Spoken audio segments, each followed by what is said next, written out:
आज की इस वीडियो में मैं आपको बताऊंगा कंज्यूमर मूवमेंट क्या है, इसकी ज़रूरत हमें क्यों पड़ी, इसके क्या बेनिफिट है। वीडियो को एंड तक देखिएगा ताकि आपको कंप्लीट इन्फॉर्मेशन। तो सबसे पहले समझते कंज्यूमर मूवमेंट है क्या।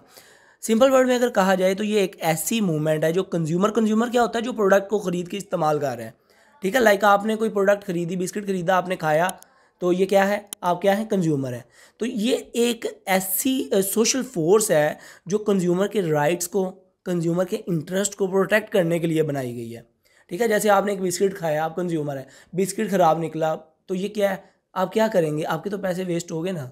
आप दुकानदार के पास जाते हो, कहते हैं ये मेरा है ही नहीं। तो ये कंज्यूमर के लिए बनी है, कंज्यूमर केस कर सके।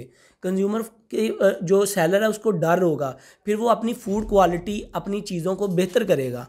ठीक है, पहले क्या था कि स्टार्टिंग में क्या था कि जो कंज्यूमर था, जो सप्लायर था, प्रोड्यूसर था, वो मिल के घटिया क्वालिटी की, बुरी क्वालिटी की चीज़ें बेचते थे। ठीक है, और सारे नहीं, काफ़ी, ठीक है, मेजोरिटी कह सकते हैं। पहले ज़्यादा फ्रॉड, इस तरह की चीज़ें लोग बेचते, क्योंकि कोई एक्ट नहीं था, कोई पूछने वाला नहीं था, कोई गवर्नमेंट के अंदर एक्ट पास नहीं था हुआ। तो कंज्यूमर डिस्टर्ब होना, किसी के साथ फ्रॉड होना, तो उसके बाद फिर ये कंज्यूमर मूवमेंट बनी।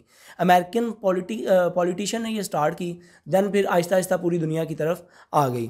अभी इसकी ज़रूरत क्यों पड़ी, सबसे पहले कि मार्केट में जो सप्लायर थे, ठीक है, और जो प्रोड्यूसर थे वो सही प्रोडक्ट नहीं थे देते, इसलिए इसकी ज़रूरत पड़ी।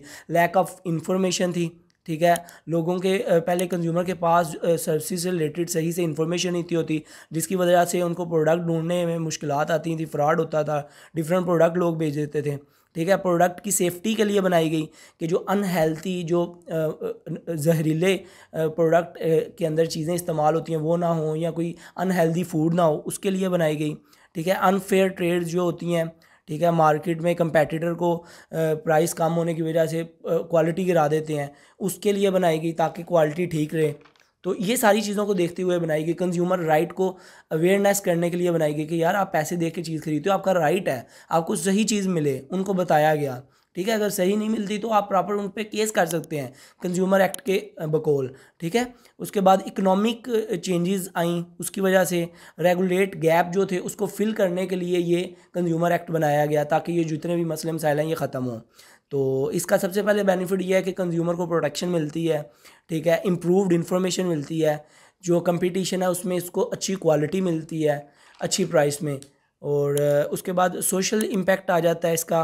सोशल इम्पैक्ट में क्या है कि लाइक जो कंज्यूमर है उसको एजुकेट किया जाता है ताकि वो अच्छे प्रोडक्ट ले सके, उसे प्रोडक्ट से रिलेटेड ज़्यादा इन्फॉर्मेशन है आजकल के दौर में, पहले इतनी इन्फॉर्मेशन नहीं होती थी। उसे क्या चाहिए, वो कैसे ढूंढेगा, आजकल के दौर में ये सारी चीज़ें ईजीली अवेलेबल हैं। तो ये इसका कॉन्सेप्ट था। आई होप आपको क्लियर हो चुका होगा। वीडियो अच्छी लगी हो तो सब्सक्राइब और लाइक करना मत भूलिएगा। अपना ख्याल रखिएगा। Good bye.